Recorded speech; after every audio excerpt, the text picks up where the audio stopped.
Hello students, welcome back to मेरा अपना school. अस्सलाम वालेकुम.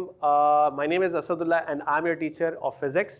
So चलिए शुरू करते हैं. आज जो हम टॉपिक डिस्कस करेंगे स्केलर्स एंड वेक्टर का. स्केलर्स एंड वेक्टर का चैप्टर हम शुरू कर चुके थे और आज का हमारा टॉपिक होगा multiplication of a vector by a number. कि किसी भी वेक्टर को मल्टीप्लाई कैसे किया जाता है किसी नंबर से.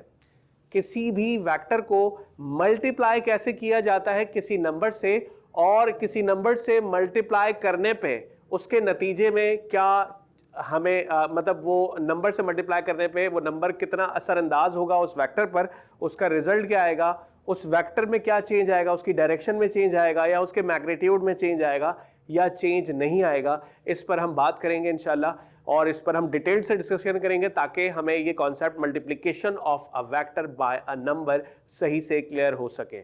तो चलिए पहले कुछ चीज़ें मैं पहले से ही लिख चुका हूं ताकि हम हमारा टाइम बच सके और हम अपने टॉपिक को कम लिमिटेड टाइम के अंदर इख्तिताम की तरफ लेके जा सकें.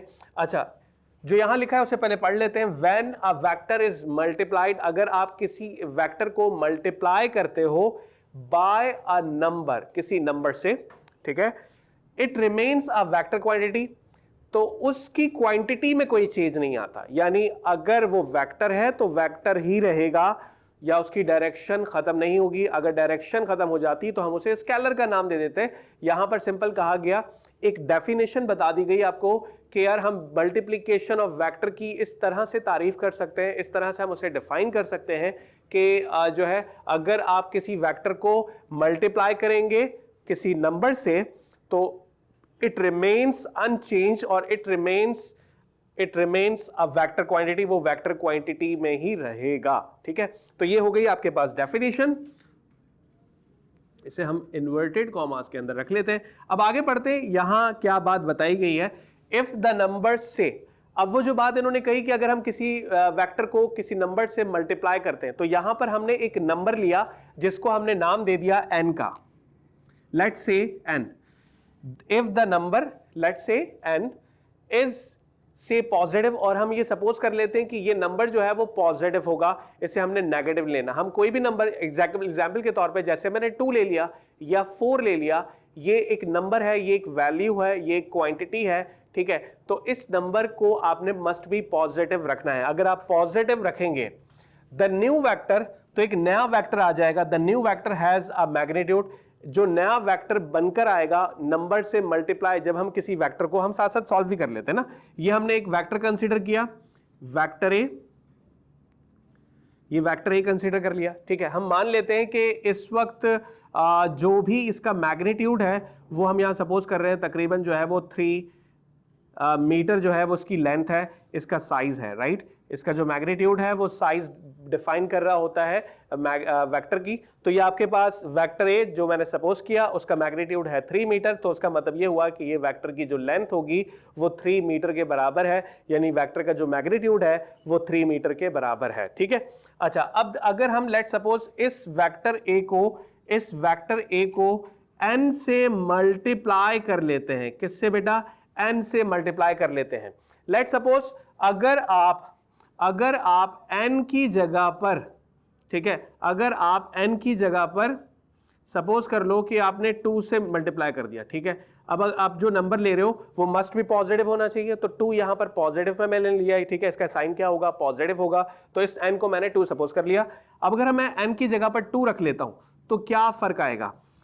n की जगह पर आपने 2 रख लिया, राइट, और वेक्टर ए का अपना मैग्नीट्यूड क्या था? 3 मीटर था, तो 3 से मल्टीप्लाई हो गया, 2 3 6 हो गया और 6 मीटर इसकी लेंथ हो गई. तो इसका मतलब ये हुआ जो साइज पहले था जो साइज पहले था वो 3 मीटर था और अब जो साइज हमारे पास आ चुका है वो 6 मीटर है, यानी ट्वाइस हो गया, डबल कर दिया, क्योंकि मैंने 2 से मल्टीप्लाई किया. अब बजाय 2 से मल्टीप्लाई करने के आप 4 से अगर मल्टीप्लाई कर देते तो 12 हो जाता. इसी तरह मैग्नीट्यूड का साइज बढ़ जाता है पर डायरेक्शन बिल्कुल सेम रहती है. तो हमने ये सपोज कर लिया कि हमारे पास पहले तकरीबन कोई वेक्टर पहले इतने साइज 3 मीटर का था, अब ये बढ़कर मजीद इसमें 2 मल्टीप्लाई करने पे मजीद टोटल लेंथ जो हमारे पास आ चुकी है वो 6 मीटर की आ चुकी है. तो आप यहाँ पर डायग्राम में देख सकते हैं कि डायग्राम इस बात को शो कर रहा है कि यहाँ पर वेक्टर का साइज इंक्रीज हो गया, यानी इसका मैग्नीट्यूड बढ़ गया. इसी को पढ़ते हैं। देखिए अब इन्होंने कहा कि has a magnitude n times the magnitude of the original vector. जो ओरिजिनल वेक्टर a था 3 मीटर, अगर आप किसी नंबर n से मल्टीप्लाई कर देते हैं तो जो नया वेक्टर आएगा वो n टाइम्स हो जाएगा। यहां देखें n टाइम्स ऑफ वेक्टर यानी n times of original vector हो गया, तो na से आप उसे शो कर सकते हैं, और या फिर चाहे तो na को आप वेक्टर b का नाम भी दे सकते हैं कि जो नया वेक्टर आपके पास बनकर आया ये वेक्टर b है और ये बराबर है n times of original vector या n times of vector a। ठीक है, तो ये आपने यहां पर ये चेंजेस कर लिया। और साथ साथ देखें ये बात भी यहां पर मेंशन कर दी गई है कि direction remains the same, direction में कोई चेंज नहीं आएगा। ऐसा कब होगा? ऐसा तब होगा बेटा जब आप n को पॉजिटिव लोगे। इन केस अगर हम n यानी जो नंबर हम मल्टीप्लाई कर रहे हैं उससे अगर हम नेगेटिव में उठाते हैं, let's come to the another example.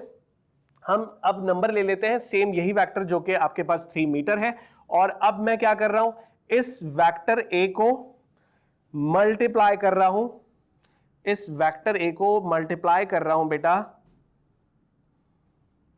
Negative value से, नेगेटिव नंबर से। तो यहां पर मैंने जो नेगेटिव नंबर लिया वो -2 ले लिया। ठीक है, -2। वेक्टर a का अपना मैग्नीट्यूड जो था वो 3 मीटर था, वो यहां मेंशन है, तो 2 3 जा कितना हो गया, -6 मीटर हो गया।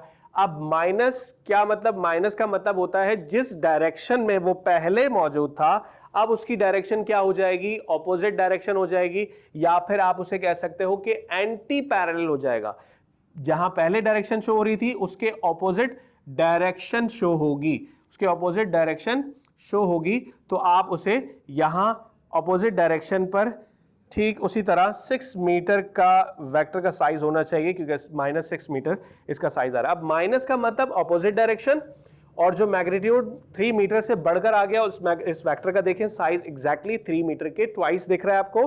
ठीक है, थोड़ी सी रफ डायग्राम है, थोड़ा ऊपर नीचे हो भी तो थोड़ा सा बेटा कॉम्प्रोमाइज करो, पर कॉन्सेप्ट क्लियर होना चाहिए कि जब हम कभी मल्टीप्लाई करते हैं किसी नंबर से मल्टीप्लाई करते हैं, और वो नंबर आप चाहो तो n सपोज कर लेते हो, आप चाहो किसी भी अल्फाबेटिक लेटर के अंदर उस नंबर को सपोज कर सकते हो। मैंने यहां पर n सपोज किया है। अब ये जो n होगा ये उतने ही टाइम्स ऑफ ओरिजिनल वेक्टर के बराबर हो जाएगा। जैसे हमने 3 मीटर ओरिजिनली वेक्टर a को लिया हुआ था, थोड़ा सा रिव्यू कर लेते हैं। हमने n से मल्टीप्लाई कर दिया ओरिजिनल वेक्टर a को, तो na times of vector a आ गया। अब जो वैल्यूज थी इनकी अपनी, वेक्टर a का जो मैग्नीट्यूड था वो 3 मीटर था, मैंने एज इट इज सेम रखा 3, और n जो मैंने सपोज किया वो n की वैल्यू मैंने 2 रख ली। तो उससे हुआ ये कि 2 3 6 हो गया, तो 6 मीटर, पहले 3 मीटर था, अब बढ़कर कितना हो गया, 6 मीटर हो गया, यानी मैक्सिमम डबल हो गया, ट्वाइस हो गया उसके। तो आप देखें वेक्टर का साइज भी मैंने 6 मीटर के अप्रोक्सीमेट बना लिया। अब क्या हुआ, ठीक इसी तरह अगर मैंने नेगेटिव नंबर से मल्टीप्लाई कर दिया, यहां पर मैंने जो n की वैल्यू ली है वो -2 ली है, -2, और यहां जो ली थी वो n पॉजिटिव 2 ली थी। तो अगर -2 लिया तो -2 × 3, तो ये कितना हो जाएगा, -6 मीटर, और डायरेक्शन अपोजिट हो जाएगी। ठीक है, जो नेगेटिव साइन शो कर रहा होगा वो इस बात को शो कर रहा होगा जो डायरेक्शन पहले ओरिजिनल वेक्टर की थी उसकी ऑपोजिट डायरेक्शन में नया वेक्टर आ जाएगा जो n times of original vector a के बराबर होगा। चलिए जल्दी से इसका स्क्रीनशॉट ले लें। Alright, good. चलिए आई होप कि आप लोगों को क्लियर हो चुका होगा। हम इंशाल्लाह नेक्स्ट टॉपिक पर आपसे मुलाकात करते हैं एक नए टॉपिक के साथ। तब तक के लिए अपना बहुत सारा ख्याल रखिएगा। Thank you so much. Allah हाफिज़।